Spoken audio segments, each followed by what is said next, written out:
Have you ever wondered how a single act of disobedience could alter the course of destiny? A provocative question indeed, and one that finds its answer in the biblical narrative of the Book of Numbers, chapter 20. Here we explore the concept of obedience and its opposite, disobedience, as we set the stage for a significant event that shaped the destiny of an entire nation. How did one man's disobedience influence the course of history? Let's dive into the Book of Numbers chapter 20 and uncover the impact of Moses' act of disobedience. The chapter begins with the Israelites in the Desert of Zin, and there is no water for the community. Imagine, if you will, the intense thirst that grips the people, the relentless sun, the parched earth, and the dry wind, all conspiring to drain the last drop of moisture from their bodies. The Israelites, once a people full of hope and faith, now find themselves in a dire situation with their patience wearing thin. They turn to their leaders, Moses and Aaron, their voices heavy with desperation and discontentment. "Where is the water?" they cry out. "Why have you brought us up from Egypt to this terrible place?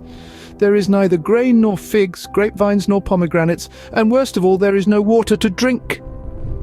The people's lamentation echoes in the barren expanse, a chilling testament to their plight. In their distress, the people demanded Moses and Aaron to provide them with water. Moses and Aaron, in their desperation, turn to God for guidance.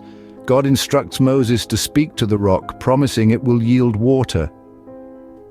In the midst of a dry desert, with the thirst of the people weighing heavily on their shoulders, Moses and Aaron seek a divine solution. God, in his infinite wisdom, provides a simple command: speak to the rock and it will burst forth with life-giving water. Yet in this pivotal moment, Moses, the humble shepherd-turned-leader, falters. Instead of speaking to the rock as commanded, Moses strikes it, not once but twice.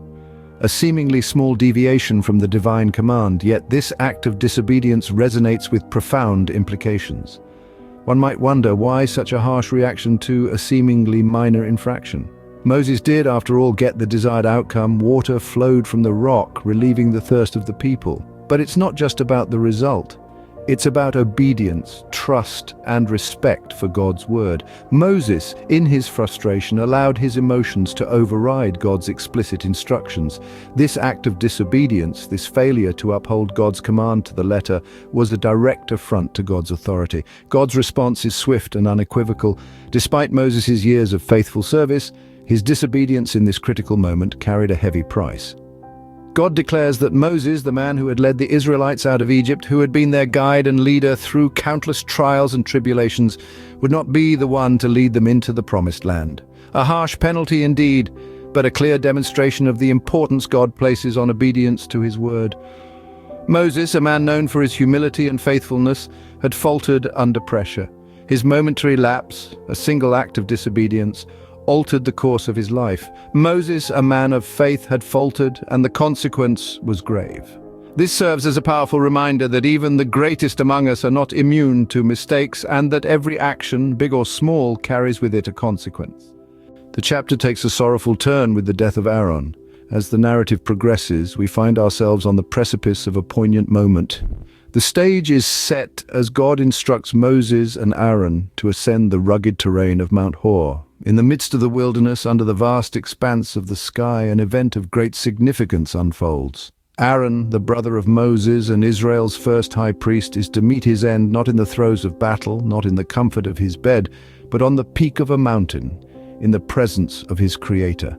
God's command is clear. Aaron is to be stripped of his priestly garments, the symbols of his divine office, and these are to be passed on to his son, Eleazar. Here, Moses, ever the obedient servant, follows through, taking off Aaron's priestly garments and dressing Eleazar in them. In this act, we see a poignant transition of power, a passing of the baton from father to son.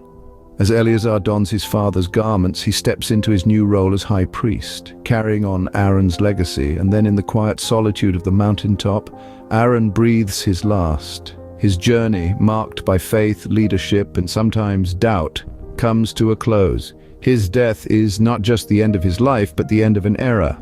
Aaron's death marks the end of an era, and the baton is passed to his son, Eleazar. Are you ready for the next chapter?